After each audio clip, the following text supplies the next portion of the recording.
Take 73. One unavoidable downside to cycling. Take 74. Sorry. Never trust the video team.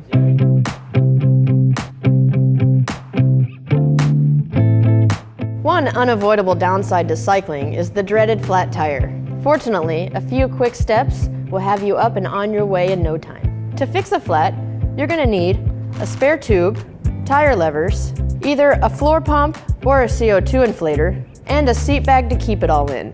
You can find all the tools you need at your local Trek retailer or on trekbikes.com. We're going to fix a flat rear tire, but the process is basically the same for both the front and rear tires. Start by removing the wheel. First, shift the chain to the hardest gear, which is on the smallest cog. Then, release the brakes. How you release the brakes depends on what type of brakes you have. Most road bikes have a brake release lever that will release brake tension. For disc brakes, there's nothing extra you need to do. Disc pads are fixed and the disc will move in and out between the pads. Next, open the quick release.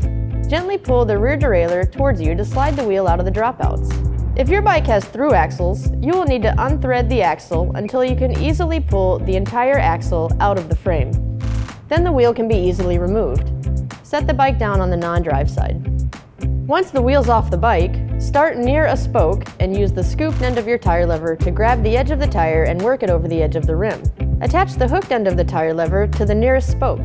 Use the scooped side of your second tire lever to work more of the tire over the edge of the rim. Once you have a few inches over the rim, work your way around the rest of the wheel to completely remove one side of the tire from the rim. Remove the valve nut.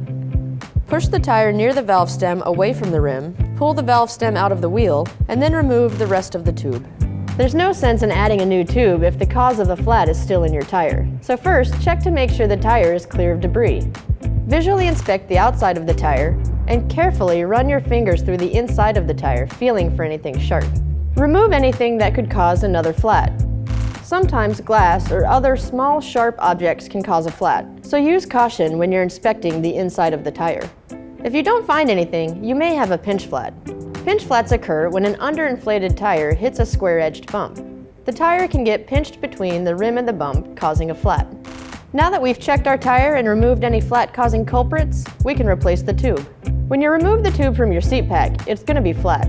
It can be hard to place a flat tube in a wheel, so inflate it with just enough air to give it some shape.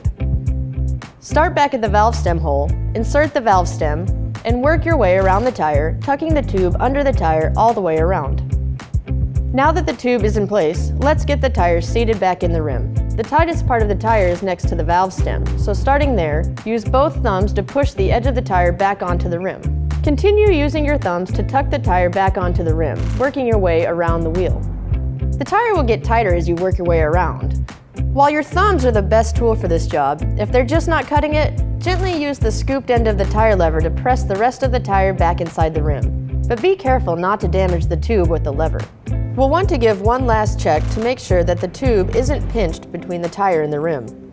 Do this by gently pushing the tire to the side as you work your way around the rim and look for any obvious pinches. Reinstall the valve stem nut.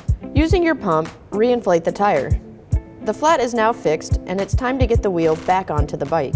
Put the rear wheel back in the frame and set the chain on the small cog. Pull the derailleur back out of the way and let the wheel slip into the dropouts. If you have disc brakes, make sure the disc is inserted between the fixed pads. Insert the axle through the frame and hub, and then thread it in and close the lever. If you have a quick release, close the lever, making sure you have proper tension. If you're using a type of brake other than disc, be sure to close your brakes too. Lift the rear wheel and give the bike a quick pedal to ensure everything is running smoothly. Congratulations, you're now flat free. Enjoy the rest of your ride.